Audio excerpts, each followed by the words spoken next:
every single product I use to achieve my mini twists. How do you part your hair? And stop calling your natural hair childish. You childish.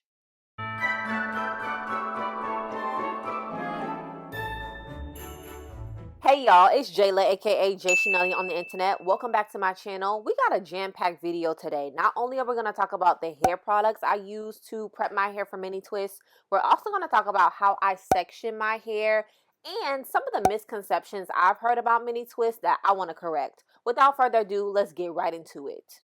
Alright y'all, so here is what my hair is looking like prior to me installing my mini twist. My hair is actually soaking wet right now. It's not dripping, but it is very wet because I literally just finished my wash day routine. I kept it very simple today with the wash day products. Whenever I'm doing mini twists, I want my scalp to be clean, but I also want my hair to be moisturized. So I opted for a very nutritional hydrating shampoo. For my shampoo, I use the TWISTS Paris Nutritive High Nutrition Rich Shampoo with essential nutriments for very dry hair. I don't like that super strict clarifying feeling on my hair at all, but especially when I'm about to do a protective style on my natural hair. So for mini twists, I opted for this shampoo.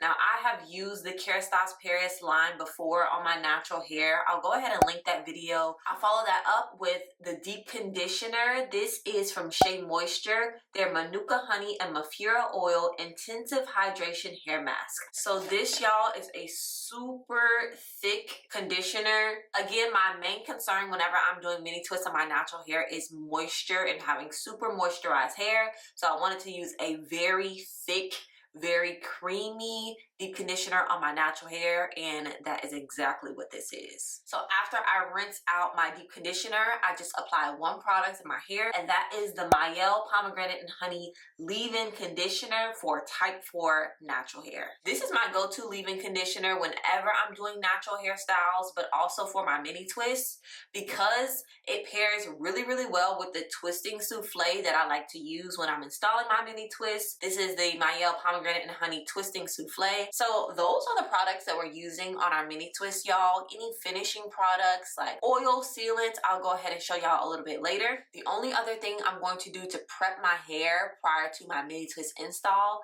is put my hair into quadrants. Let me address some misconceptions about mini twists while I go ahead and section my hair. One really big thing I see on the internet is that you have to blow dry your hair prior to installing mini twists if you want them to look good. I know some people are really concerned with length when they're doing mini twists, but honestly, y'all, I think the shrinkage makes them look the absolute best they can look.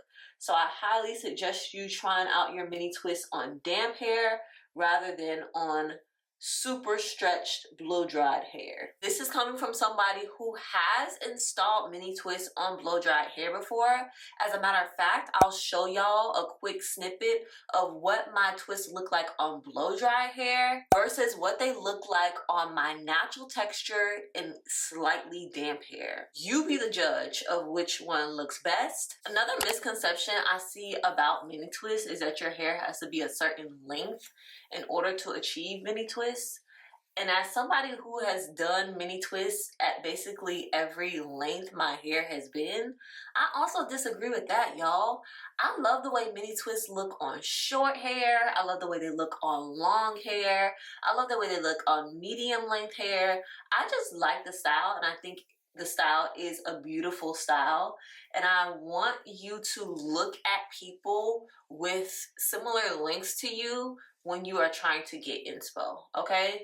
If you have short natural hair and the only people you watch have long natural hair, of course you're gonna think that you have to do twists on long natural hair. That's all you're taking in. Similarly, y'all only be watching the girlies with type 3 hair doing mini twists and then wonder why your mini twists don't come out looking like that. Babes, let's be realistic here. We know the algorithm gonna do its thing with certain hair types, certain hair lengths, etc., etc. However, I encourage you to actively search out people whose hair looks like yours, whose curls look like yours, whose density looks like yours, whose texture looks like yours, whose length looks like yours. Baby, look for yourself in your inspiration. and you will never be disappointed. Just do the twist, yeah. And if you don't like them, style. One of the reasons I love this style is because it's something I can do on my natural hair. No weave needed. Like, although I definitely have done mini twists with weave before and with hair extensions, I love that this is a style that is meant for natural hair, okay? I've been rocking this style since I was a G, literally, okay? I have pictures of me as a kid with these twists in my head coming from someone who wore this hairstyle when I was 7 and now I'm wearing it when I'm 30. Okay? And stop calling your natural hair childish. You childish. Y'all go together well. Something is deep rooted in your subconscious if you think that the hair that naturally grows out of your head is inherently childish. I would like to help you explore that. However, I need you to come to that realization first, and then I feel like we can have an honest conversation. Because if that's the case, I never want to see you in baby hairs. I'm going to let my hair dry like this for a little bit, and while it's drying, it'll get a little bit of stretch on it, and then we can go ahead and start our mini twist. Now, I always get questions about this part. How do you part your hair? I do like to part my hair out in sections so I at least have some organization going. Right now, my hair is just in 4 plaits. I'm going to break this down into 7 sections. I'm going to do 4 sections in the front, basically with a middle part and then 2 side parts. Then I like to do 2 sections in the back on each side of my head and 1 section in the middle. The only materials you'll need for this are a rat tail comb. You need the one with the metal end. I just feel like it parts the best. Make sure you have clips on deck. And then the most important tool for me is this right here. This is a 3-way mirror that I purchased off of Amazon. I'll make sure I leave the link in the description box below. This is the way that I'm able to see all angles of my head. Let's go ahead and get to parting.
So I finished my sections in the back, and I decided to split my one middle section into 3 because this is actually the thickest part of my hair. So I went ahead and just divvied it up, and it'll make it a lot easier when I'm ready to install my mini twist. So kind of just work with the thickness of your hair. If you know your hair gets really thick in one section, try to like split it up so you're making it easy for yourself later on. As you can see right here, I'm perfecting that middle part, okay? And I went ahead and finished out my sections, and then I'm literally going to start taking those sections apart bit by bit and installing my mini twist. Okay, so I take out the section, I powder out rows in the section, and then I part out boxes within those rows. If you want to see that process in detail, go ahead and watch my mini twist tutorial. I just posted it, so I'll go ahead and link it for you, and you can see that process in action. The last thing I need to do is finish off with my product. I'm going into this Shea Moisture Coconut and Hibiscus Shine Oil, and this is just going to seal my ends, seal my hair, and add a nice little sheen. If you enjoyed this video, make sure you hit that subscribe button and stay tuned to my Twistmas series where I bring you more mini twist videos. I'll see y'all in the next one. Bye.